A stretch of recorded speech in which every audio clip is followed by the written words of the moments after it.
तो anime lovers, आज हम सोलो लेवलिंग के एपिसोड 3 की कहानी को एक्सप्लेन करेंगे। आप में से जिस व्यूअर ने भी इसके पिछले एपिसोड को नहीं देखा है, मैं डिस्क्रिप्शन और आई बटन दोनों में जाके लिंक दे दूंगा। आप प्लीज जाकर जरूर देखिएगा ताकि आप कहानी की कंटिन्यूएशन को समझ सके। पिछले एपिसोड के एंड में हमने देखा था कि हमारा हीरो जिनवू अल्टर के ऊपर खून छलक कर पड़ा हुआ है और वो लगभग मरने ही वाला है कि तभी टाइम अप हो जाता है। उसके बाद उसकी आंखें सीधा हॉस्पिटल में खुलती है और वो खुद को हॉस्पिटल में पाके एकदम हैरान हो जाता है। उसके बाद वो अपने शरीर को चेक करने लग जाता है और देखता है कि डंजन में जो उसने अपना एक हाथ और एक पैर खोया था वो पूरी तरह से ठीक हो चुके हैं और उसकी छाती के ऊपर भी जो तलवार के घोंपने का निशान था वो भी अब पहले से ठीक है। जिनवू को लगता है कि वो सब जो उसने डंजन में झेला वो कोई सपना था और उसके साथ असल में ऐसा कुछ भी नहीं हुआ। तभी वहाँ पर हंटर एसोसिएशन से दो लोग आ जाते हैं और वो कहते हैं कि वो हंटर एसोसिएशन सर्वेलेंस टीम से हैं और उनमें से एक बंदे का नाम है वू जिनचुल, जो कि हंटर एसोसिएशन सर्वेलेंस टीम का मैनेजर है, और उस नीले बालों वाले बंदे का नाम है कांग ताइसिक। उसके बाद वो लोग जिनवू से डंजन में हुई चीजों के बारे में पूछने लगते हैं। वो जिनवू को बताते हैं कि सोंग चियूल, जो कि उस हंटर पार्टी का लीडर था, उसने अपना एक हाथ गवा दिया है और वो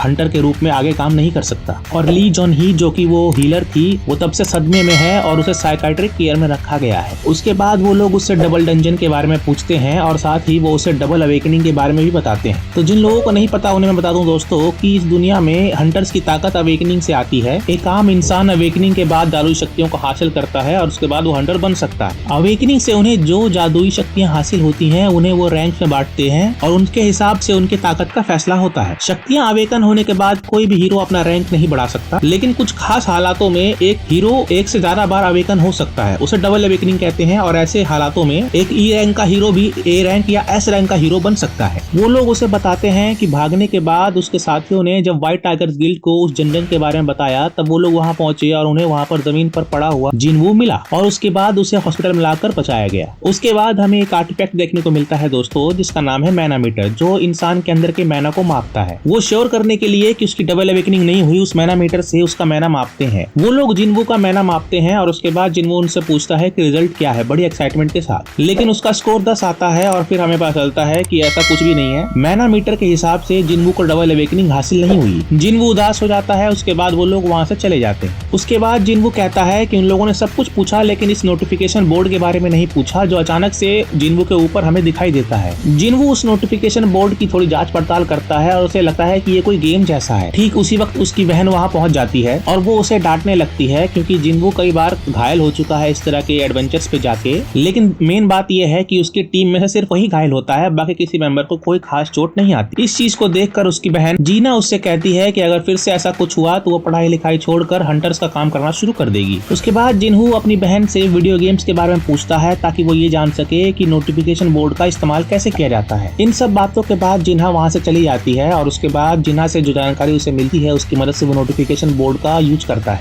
नोटिफिकेशन बोर्ड से उसे पता चलता है कि उसे एक डेली क्वेस्ट मिलता है जो कि एक स्ट्रेंथ क्वेस्ट होता है, जो अगर वो टाइम लिमिट में पूरा नहीं करेगा तो उसे पेनल्टी मिलेगी। लेकिन जिन्हू उस बात पर ध्यान नहीं देता और उसके बाद वो सो जाता है। इस सब तामझाम के बीच हम देखते हैं कि दूसरे गिल्ड का लीडर अपनी एक एस रैंक हंटर से कहता है कि वो एक बी रैंक मिशन में पार्ट ले ताकि उसको लड़ता हुआ देखकर उसके साथी, जो कि जाहिर है बी रैंक हंटर्स होंगे, उनकी कॉम्बैट एबिलिटी को इम्प्रूव कर सके। वो ऐसा इसलिए करना चाहता है ताकि उसकी गिल्ड को इंटरनेशनल रिकॉग्निशन मिल सके। उसके बाद हम देखते हैं कि सड़क के बीचों बीच एक नया गेट ओपन हो गया है और लोग उससे डर गए। उसके बाद जिनहू का डेली क्वेस्ट का जो टाइम लिमिट था वो खत्म हो गया है, जिसके बाद जिनहू के हॉस्पिटल में एक छोटा सा भूकंप आता है और उसकी वजह से जिनहू अपने बेड पर से गिर जाता है और हॉस्पिटल से गायब होकर किसी और डिमेंशन में चला जाता है। हम देखते हैं कि उसकी आंख एक डेजर्ट में खुलती है जहाँ पर उसके सामने अचानक से एक बड़ा मॉन्स्टर आ जाता है जो कि एक जायंट डिजर्ट सेंटिपीड होता है।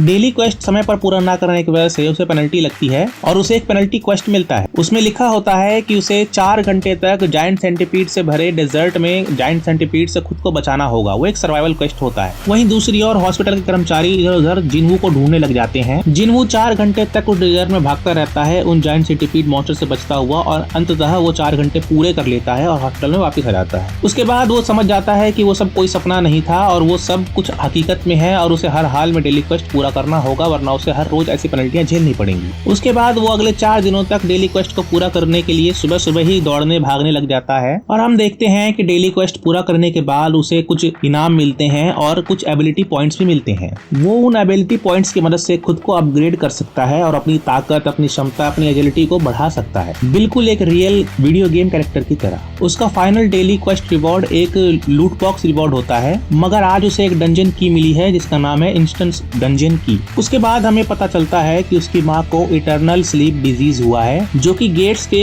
इस दुनिया में आने के बाद ही शुरू हुआ है और ये मैना के सामने सबसे ज्यादा समय तक रहने से होता है। उसके बाद वो इंस्टेंस डंजन की से डंजन को खोलने के लिए होपजोंग स्टेशन जाता है। हम ये भी देखते हैं दोस्तों कि वो अपने सारे एबिलिटी पॉइंट्स स्ट्रेंथ में डालता है ताकि वो अपनी ताकत को बढ़ा सके। डंजन में जाने के बाद उसे पता चलता है कि वो एक अलग डायमेंशन में आ गया है जहाँ पर रियल वर्ल्ड के लोग उसे नहीं देख सकते। डंजन के अंदर उसका पहला सामना गॉब्लिन्स के ग्रुप से होता है। वो उन्हें हराने में कामयाब हो जाता है, जिसके बाद वो खुद को ताकतवर महसूस करता है। लेकिन तभी वहाँ पर एक रेड वुल्फ आ जाता है जिसका निचला जबड़ा लोहे का होता है और उसका नाम लाइकन होता है। वो एक ताकतवर मॉन्स्टर होता है दोस्तों और जिनवूड से लड़ ही रहा होता है कि तभी एपिसोड खत्म हो जाता है। जाने से पहले दोस्तों मेरे चैनल को कीजिएगा सब्सक्राइब, वीडियो कीजिएगा लाइक, कमेंट, दोस्तों कीजिएगा शेयर। अब मिलते हैं फिर किसी अगली वीडियो में, तब तक के लिए please keep watching my channel.